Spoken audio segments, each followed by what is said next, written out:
Power speaks through policies, but who gets to speak into that power?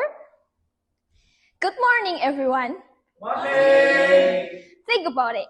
Not everyone who is affected by a decision gets a real chance to shape it. So the question becomes simple.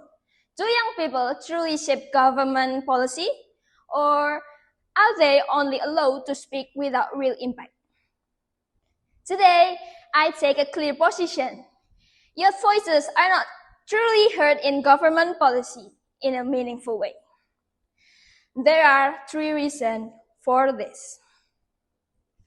First, youth participation often stays formal, not influential.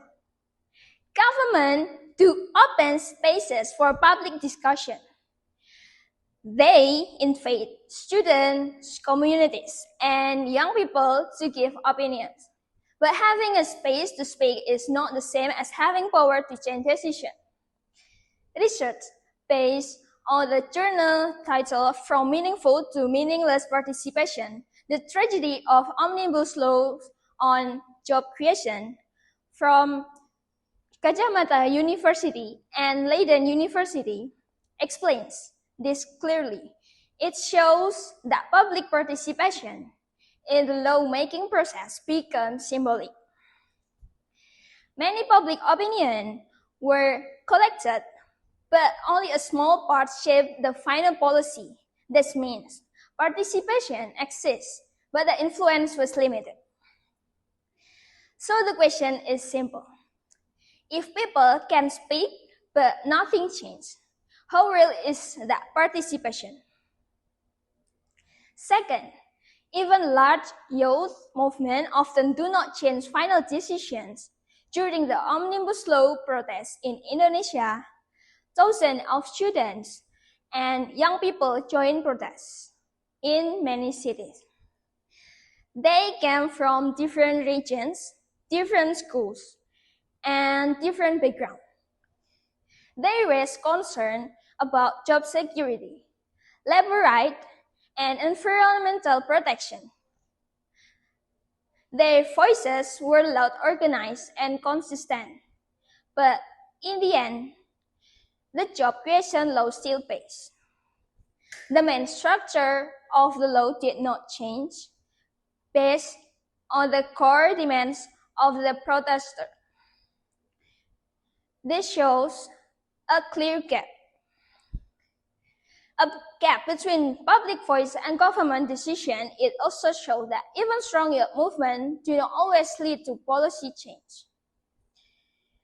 Third, the system of participation limits youth to speaking, not deciding.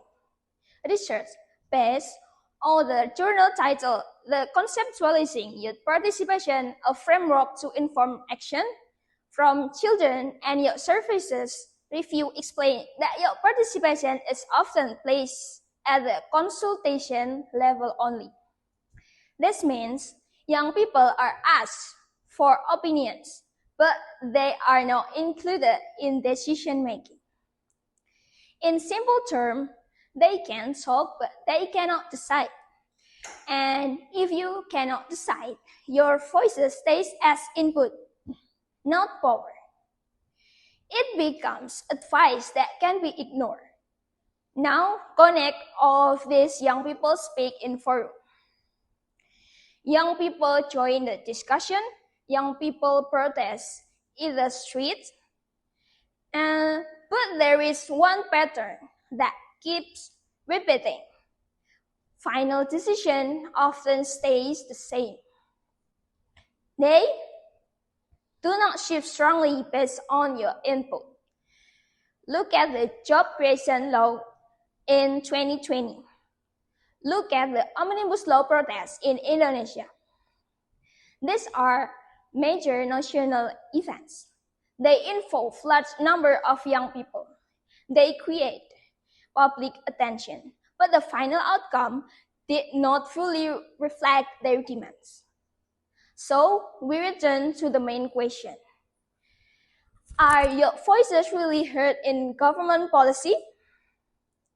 Based on these cases, The answer is not fully. There is participation, but there is limited influence. If government want real participation, they must change the structure. Young people should not only be involved when opinions are collected, they must be involved when the decisions are made, when policies are shaped, not only presented. Because real participation is not about being invited to speak. Real participation is about having impact on the result, and I end with this idea. If a voice cannot change the decision, then it is not part of the decision. Thank you.